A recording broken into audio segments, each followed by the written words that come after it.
શું તમે કલ્પના કરી શકો કે તમારો પતિ દરરોજ રાત્રે 1 વાગ્યે ચોરી ચૂપીથી ઘરેથી નીકળી જાય અને જ્યારે પત્ની તેનો પીછો કરે ત્યારે તેને સત્ય સામે આવે તે જોઈને તેની આંખોમાંથી આંસુ રોકાઈ નથી શકતા. આખરે એ દરરોજ ક્યાં જતો હતો? આવો જાણીએ આ હૃદયસ્પર્શી અને રહસ્યમય વાતમાં. રાતના બરોબર 1 વાગ્યાનો સમય હતો. ઘરની બહાર પવનની સિસકારીઓ સંભળાઈ રહી હતી. દૂર દૂર કૂતરા ક્યાંક ભસતા હતા અને આખું ગામ ઘોર ઊંઘમાં હતું. દિવાલ પર લટકતી જૂની ઘડિયાળ ટીક ટીક ટીક આખા રૂમમાં ગુંજી રહ્યું હતું. એ જ સમયે પલંગનો હળવો અવાજ આવ્યો. નિશાની આંખ અચાનક ખુલી ગઈ, પણ તેણે આંખો ખોલી નહીં. વર્ષોથી પોતાના પતિને ઓળખતી નિશાએ સમજાઈ ગયું કે કોઈ ધીમેથી પલંગ પરથી ઊભું થઈ રહ્યું છે. એ તેનો પતિ વિરાજ હતો. વિરાજે ખૂબ કાળજીથી ચાદર બાજુએ મૂકી, જાણે કોઈને જણાવવાનું ના હોય એમ એક એક પગલું ભરી રહ્યો હતો. નિશાએ આંખો બંધ રાખીને બધું અનુભવ્યું. વિરાજ કપાટ પાસે ગયો. તેણે અંદરથી એક જૂનો કાળો થેલો કાઢ્યો. થોડી ક્ષણ માટે ઊભો રહ્યો, આજુબાજુ જોયું, પછી ધીમેથી રૂમનો દરવાજો ખોલીને બહાર નીકળી ગયો. દરવાજો બંધ થવાનો અવાજ આવ્યો અને ફરી આખું ઘર શાંત થઈ ગયું. પણ આજે નિશાના મનમાં તોફાન ઉઠી ગયું હતું. આ કોઈ પહેલી વાર નહોતું. છેલ્લા 20 દિવસથી દરરોજ આવું જ બનતું હતું. રાત્રે 1 વાગ્યે વિરાજ ચૂપચાપ બહાર નીકળી જતો અને સવારે 4 વાગ્યે પાછો આવતો. શરૂઆતમાં નિશાએ વિચાર્યું, કદાચ કોઈ ઓફિસનું કામ હશે એટલા માટે ચાલ્યા ગયા હશે. પછી વિચાર્યું કે કોઈ મિત્ર મુશ્કેલીમાં હશે.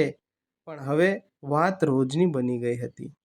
એક દિવસ તેણે સીધું જ પૂછી લીધું, વિરાજ, તું આજકાલ રાત્રે ક્યાં જાય છે? વિરાજ થોડા ગભરાયો, પછી હસીને બોલ્યો, અરે કાંઈ નહીં, બસ થોડું કામ હતું. કયું કામ? પછી કહીશ. આ શબ્દો સાંભળીને વાત ત્યાં જ પૂરી થઈ ગઈ. પછી આગળ નિશાએ કશું પૂછ્યું જ નહીં. નિશાએ આ જવાબ ક્યારેય સંતોષી ભર્યો લાગ્યો જ નહીં, કારણ કે વિરાજ ક્યારેય તેની પાસે કોઈ વાત છુપાવતો નહોતો. લગ્નને 7 વર્ષ થયા હતા. બંને વચ્ચે વિશ્વાસ હતો.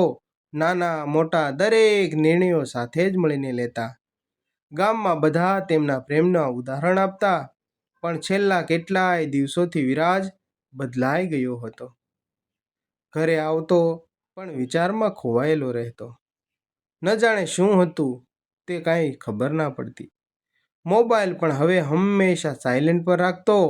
ઘણીવાર કોઈનો ફોન આવે તો બહાર જઈને વાત કરતો.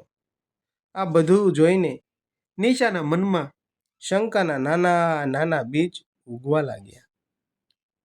એક સાંજે ચા પીતા પીતા નિશાએ ફરી પૂછ્યું, વિરાજ, સાચું કહેજે, કોઈ મુશ્કેલી તો નથી ને? વિરાજે હસીને કહ્યું, તને મારા પર વિશ્વાસ નથી ને? છે? તો પછી થોડા દિવસ રાહ જો. બસ એટલું જ? હા. નિશા ચૂપ થઈ ગઈ, પણ દિલ માનતું નહોતું. એ જ રાત્રે જ્યારે વિરાજ ફરી એકવાર રાતના 1 વાગ્યે બહાર નીકળ્યો, નિશાએ મનમાં નક્કી કરી લીધું, આજે હું સત્ય જાણીને જ રહીશ. આજે હું તેની પાછળ પાછળ જઈશ અને જાણી પાછી આવીશ. તેણે ધીમેથી શાલ ઓઢી ઘરનો પાછળનો દરવાજો ખોલ્યો અને વિરાજની થોડે અંતરે રહીને તેનો પીછો કરવાનો શરૂ કર્યો. આકાશમાં વાદળો છવાયેલા હતા. ચાંદ પણ વાદળોની પાછળ સંતાઈ ગયો હતો. ગામની સાંકડી ગલીઓમાં માત્ર 2-4 સ્ટ્રીટ લાઇટ થઈ રહી હતી. વિરાજ ઝડપથી ચાલતો હતો. એના હાથમાં એક જ કાળો થેલો હતો. નિશા એક ઝાડ પાછળ સંતાઈ ગઈ. વિરાજ મુખ્ય રસ્તાને છોડીને એક સુમસાન રસ્તા તરફ વળી ગયો. આ રસ્તો ગામની બહાર જતો હતો. એ રસ્તા પર રાત્રે કોઈ જતું પણ નહોતું. નિશાનું હૃદય જોરથી ધબકવા લાગ્યું. આટલી રાત્રે અહીં શા માટે આવે છે? થોડું આગળ વધતા જૂનું બંધ પડેલું અનાજનું ગોડાઉન દેખાયું. ગામમાં એવી વાતો ચાલતી હતી કે ત્યાં વર્ષોથી કોઈ રહેતું નથી. કેટલાક લોકો તો કહેતા રાત્રે ત્યાં અજાણી આકૃતિઓ દેખાય છે. નિશાએ ક્યારેય એ વાતો પર વિશ્વાસ કર્યો ન હતો, પણ આજે એ જ જગ્યાએ તેનો પતિ જઈ રહ્યો હતો. વિરાજ ગોડાઉનની સામે અટક્યો, ચારે બાજુ નજર ફેરવી અને ધીમેથી અંદર પ્રવેશી ગયો. નિશા બહાર જ ઊભી રહી, તેના હાથ પણ ઠંડા પડી ગયા. અંદરથી કોઈ ધીમા અવાજો આવવા લાગ્યા, જાણે ઘણા લોકો વાતો કરી રહ્યા હોય. થોડી વાર પછી એક બાળકના રડવાનો અવાજ સંભળાયો. નિશા એકદમ ચોંકી ગઈ. અંદર બાળકો પણ છે? તે ધીમે ધીમે બારી પાસે પહોંચી, તૂટેલી બારીમાંથી અંદર જોવાનો પ્રયાસ કર્યો, અને જે દ્રશ્ય તેણે જોયું તે જોઈને તેની આંખો સ્તબ્ધ થઈ ગઈ, ફાટી ગઈ. નિશાના હાથ ધ્રુજી રહ્યા હતા. તૂટેલી બારીમાંથી અંદર નજર કરતા તેનું શ્વાસ જ અટકી ગયું. ગોડાઉનની અંદર અંધકાર હતો, પરંતુ વચ્ચે એક મોટી લાલટેન સળગી રહી હતી. એના અજવાળામાં લગભગ 10-12 લોકો બેઠા હતા. કોઈ વૃદ્ધ, કોઈ મહિલા, 3-4 નાના બાળકો અને વચ્ચે તેનો પતિ વિરાજ ઊભો હતો. નિશાના મનમાં પહેલાના વિચારો આવ્યા, શું આ કોઈ ગેરકાયદેસર ટોળકી છે? પણ પછી જે થયું તે જોઈને તે મૂંઝાઈ ગઈ. વિરાજે પોતાના કાળા થેલામાંથી દવાઓના પેકેટ બહાર કાઢ્યા. પછી એક વૃદ્ધ વ્યક્તિનો બ્લડ પ્રેશર માપવાનું શરૂ કરી દીધું. બીજી તરફ એક બાળકના માથા પર પટ્ટી બાંધી. પછી એક મહિલાને દવા આપીને સમજાવવા લાગ્યો. નિશાને કંઈ સમજાતું નહોતું. આ શું ચાલી રહ્યું છે? થોડી વારમાં ગોડાઉનનો દરવાજો ફરી ખુલ્યો. 2 યુવાનો અંદર આવ્યા.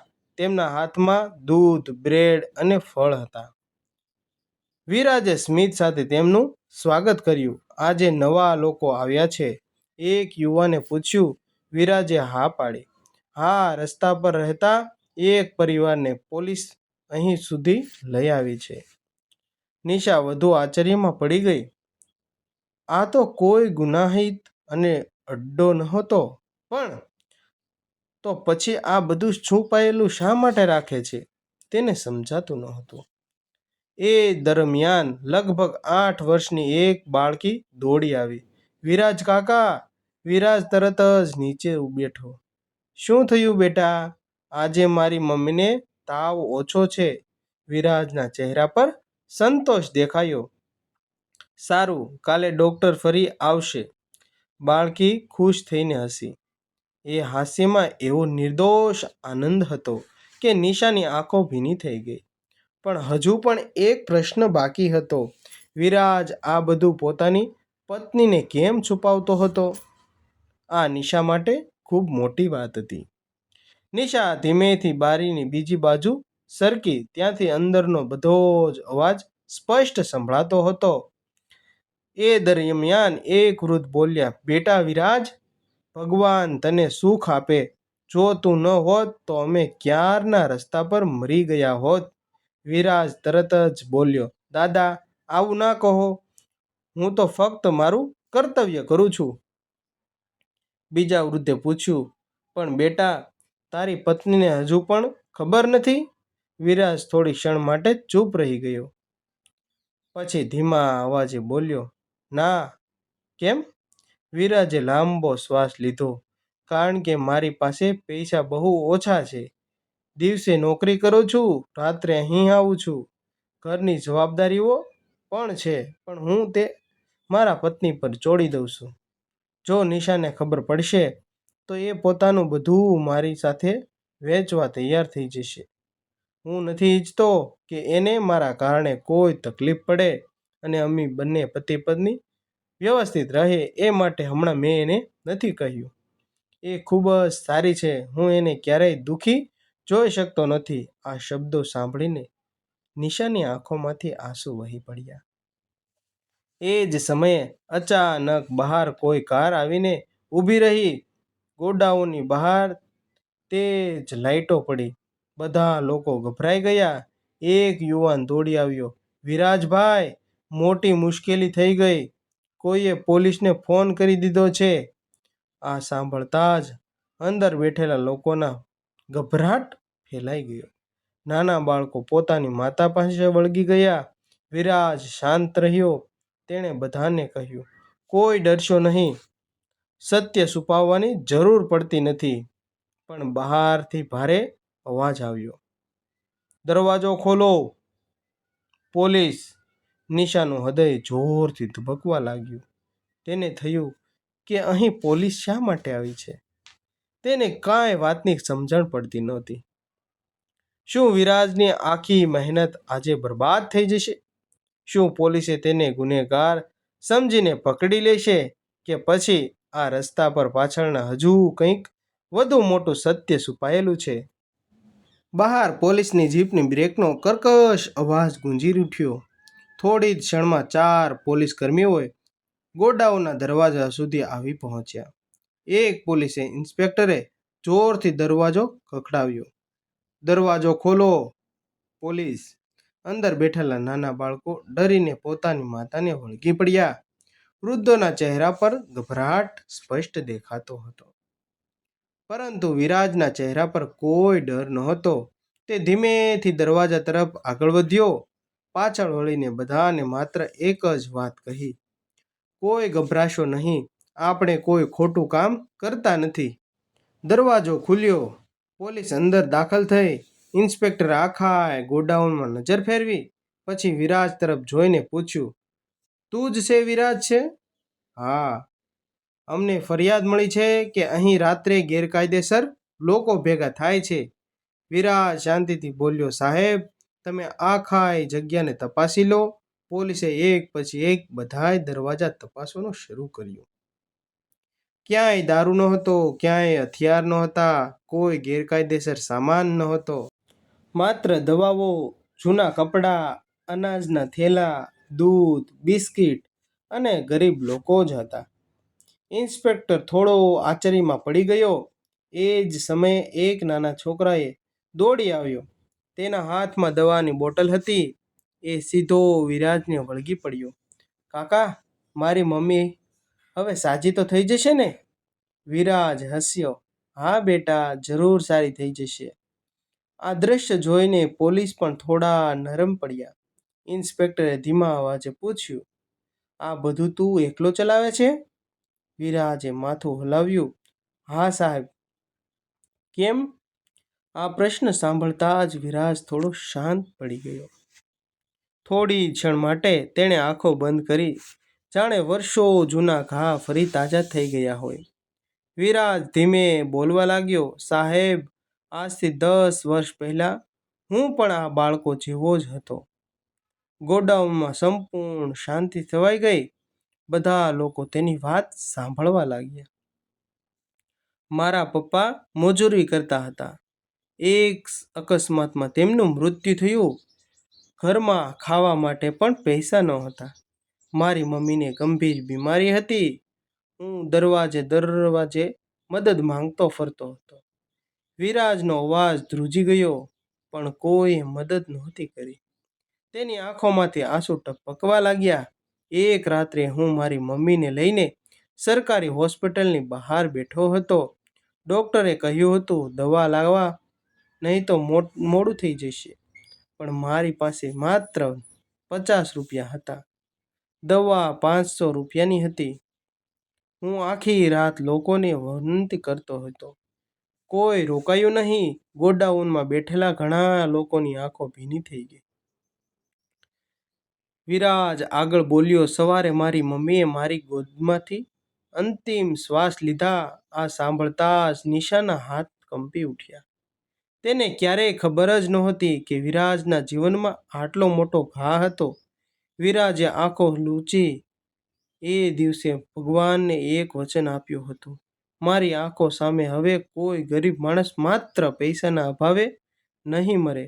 ત્યારથી હું દિવસ રાત નોકરી કરું છું. રાત્રે જે કમાવું એમાંથી પૈસા બચાવું છું. મિત્રોની મદદ લઉં છું. ડૉક્ટરને વિનંતી કરું છું અને જ્યાં સુધી શક્ય હોય ત્યાં સુધી લોકોની મદદ કરું છું. પોલીસ ઇન્સ્પેક્ટરની આંખો પણ ભીની થઈ ગઈ. તેણે ધીમેથી વિરાજના ખભા પર હાથ મૂક્યો. બેટા, અમને માફ કરજે. કોઈ અજાણ્યા માણસે ખોટી ફરિયાદ કરી હતી.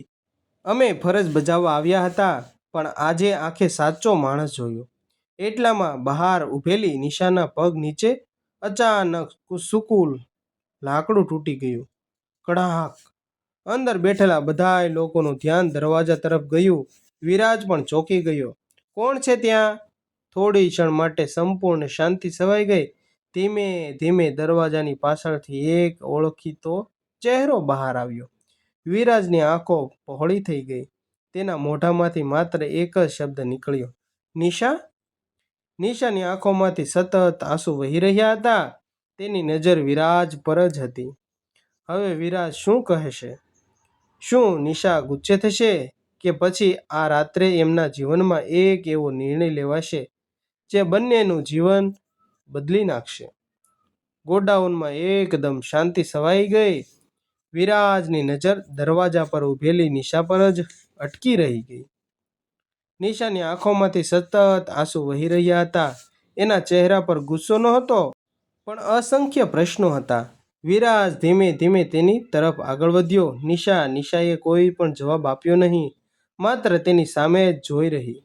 ગોડાઉનમાં બેઠેલા બધા લોકો સમજી ગયા કે હવે પતિ પત્ની વચ્ચે કોઈ ખૂબ જ મહત્વની વાત થવાની છે.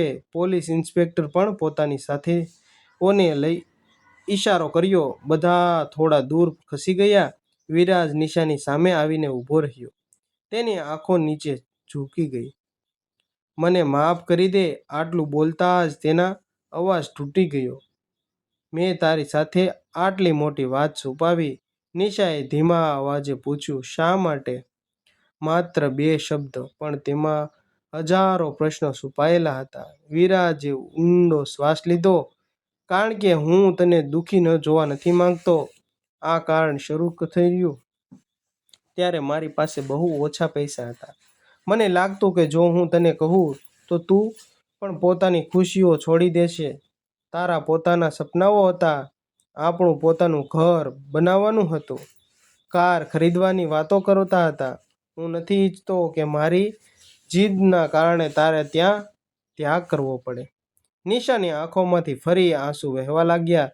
ધીમેથી બોલી, વિરાજ, તું મને આટલા વર્ષોમાં ઓળખી જ ના શક્યો. વિરાજ ચોંકી ગયો. નિશાએ ધીમેથી તેનો હાથ પોતાના માથા પર લીધો. લગ્ન વખતે તું શું બોલ્યો હતો, યાદ છે? વિરાજ ચૂપ રહ્યો. તું જ બોલ્યો હતો ને કે સુખમાં પણ સાથે રહીશું અને દુઃખમાં પણ સાથે જ રહીશું. પછી આજે આટલું મોટું દુઃખ તું એકલો કેમ સહન કરી શકતો હતો? વિરાજની આંખો ભરાઈ ગઈ. તેના હોઠ કંપી રહ્યા હતા. મને ડર હતો તું મારી સાથે આ રસ્તે નીકળી પડે, અને હું તને જોખમમાં પડવા નથી માંગતો. નિશા હળવું સ્મિત કરી, વિરાજ, જીવન સાથી એટલું શું માત્ર ખુશીઓ વહેંચવા માટે હોય છે? દુઃખ વહેંચવા માટે પણ નહીં. આ શબ્દો સાંભળીને વિરાજના આંસુ રોકાઈ શક્યા નહીં. એ પહેલી વાર બાળકની જેમ રડી રહ્યો હતો. નિશાએ ધીમેથી તેના આંસુ લૂછી લીધા. આજે હું તારા પર ગુસ્સે નથી, પણ એક ફરિયાદ જરૂર છે. વિરાજે આશ્ચર્યથી પૂછ્યું, કઈ ફરિયાદ? નિશાએ હસતા હસતા કહ્યું, આટલું મોટું પુણ્યનું કામ તું એકલો જ કરી રહ્યો હતો. મને ભાગીદાર કેમ ના બનાવી? વિરાજ એકદમ સ્તબ્ધ થઈ ગયો. થોડી વાર બંને એકબીજાની જોતા રહ્યા. પછી વિરાજ બોલ્યો, તો તું મારી સાથે રહેશે? નિશાએ તરત જ જવાબ આપ્યો, હવે તો જીવનભર. એકલામાં નાનકડો છોકરો દોડી આવ્યો, વિરાજ કાકા, વિરાજ કાકા. આંટી હવે રોજ આવશે? બધા લોકો હસી પડ્યા. નિશા નીચે બેઠી. એણે બાળકના માથા પર હાથ ફેરવ્યો. હા બેટા, હવે હું પણ તમારા માટે પરિવારનો ભાગ છું. ગોડાઉનમાં બેઠેલા વૃદ્ધોની આંખોમાં ખુશીના આંસુ આવી ગયા. એક વૃદ્ધ દાદા ઊભા થયા. તેમણે બંનેના માથા પર હાથ મૂક્યા. ભગવાન તમને ક્યારેય દુઃખ ન આપે. પોલીસ ઇન્સ્પેક્ટર પણ આગળ વધ્યા. તેમણે કહ્યું, વિરાજ, આજ પછી આ સેવા છુપાવીને કરવાની જરૂર નથી. તું જાહેરમાં પણ કરી શકા. જો સાચું કામ હોય તો કાયદો પણ તમારી સાથે ઊભો હશે.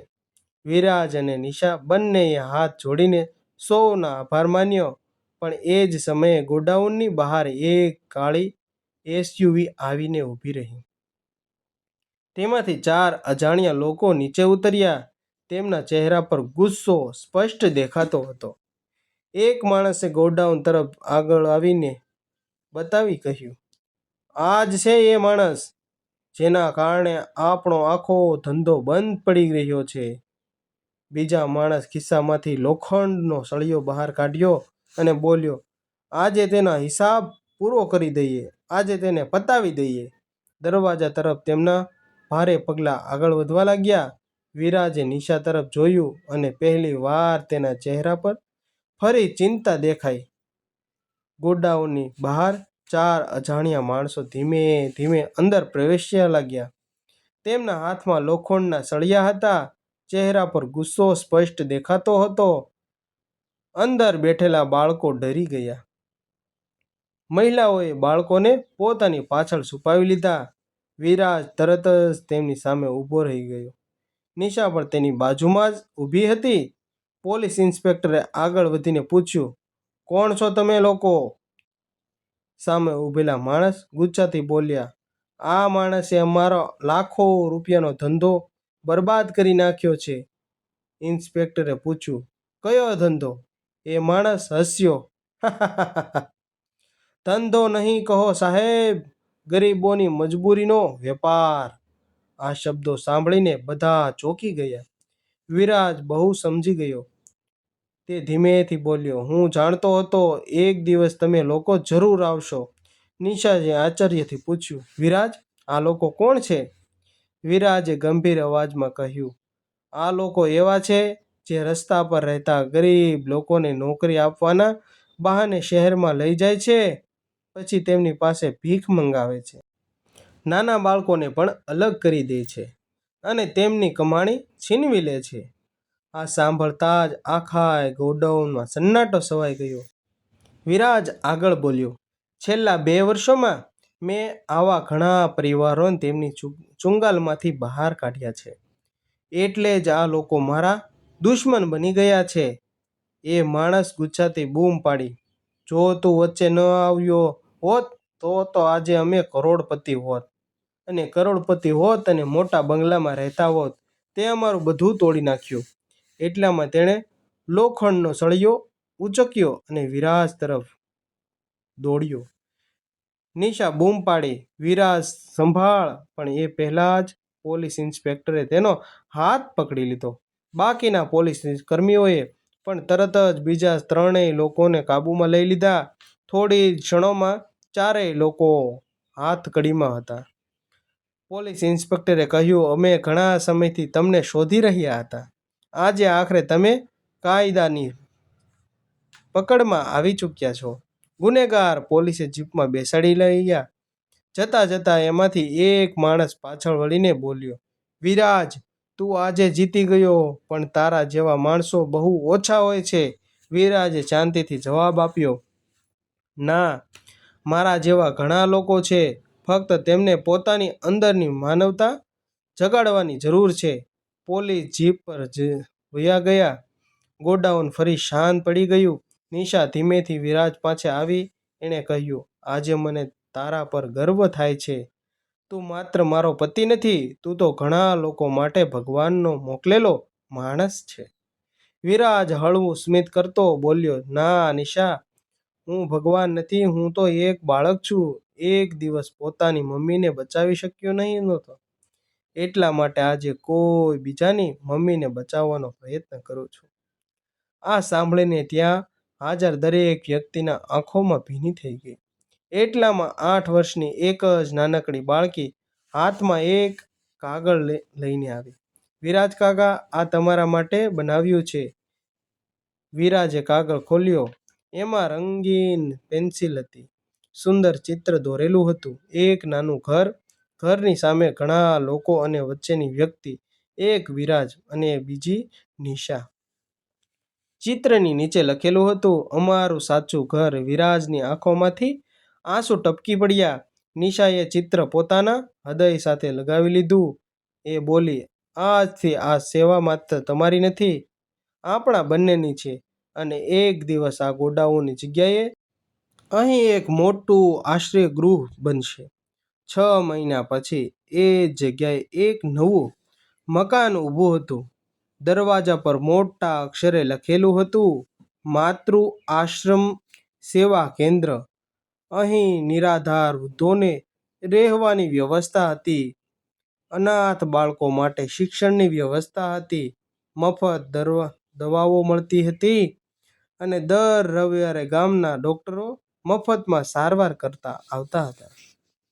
આ કેન્દ્રમાં કામ કરનારા મોટા ભાગના લોકો એ જ હતા જેઓ ક્યારેય અહીં મદદ લેવા આવતા હતા. હવે તેઓ જ બીજાની મદદ કરવા લાગ્યા હતા અને આ કામ માટે બધાને ખૂબ ગમતું હતું. ધીમે ધીમે લોકો વધવા લાગ્યા. આખું ગ્રાઉન્ડ ભરાવા લાગ્યું. વિરાજ અને નિશા આશ્ચર્ય ગૃહના આંગણામાં બેઠા હતા. સૂર્ય ધીમે ધીમે આથમતો હતો. બાળકો હસી રહ્યા હતા. વૃદ્ધો ભજન ગાઈ રહ્યા હતા અને આખો માહોલ ખૂબ શાંત હતો. આ વાતાવરણને જોઈને નિશા અને વિરાજને ખૂબ ગમ્યું. નિશાએ ધીમેથી પૂછ્યું, વિરાજ, આજે તું ખુશ છે ને? વિરાજે આકાશ તરફ જોઈને સ્મિત કર્યું. આજે મારી મમ્મી પણ ખુશ છે અને હું પણ ખુશ છું. ખૂબ ખુશ હશે. વાર્તાઓનો બોધ: દુનિયામાં સૌથી મોટો ધનવાન એ નથી જેના પાસે સૌથી વધારે પૈસા હોય છે, પરંતુ દુનિયામાં સૌથી મોટો ધનિક તો એ જ ગણાય જે બીજાના આંસુ લૂછી શકે. સાચી માનવતા એમાં જ છે કે આપણે કોઈ અજાણ્યા માણસની મદદ કરીએ. મિત્રો, તમને આવો વિડીયો જોવો પસંદ હોય તો મારી ચેનલને લાઈક કરો, શેર કરો, સબસ્ક્રાઈબ કરો અને કમેન્ટ જરૂર કરો તમારે કઈ વાર્તા સાંભળવી છે, તો આપણે એવા વિડીયો બનાવીશું. Thank you.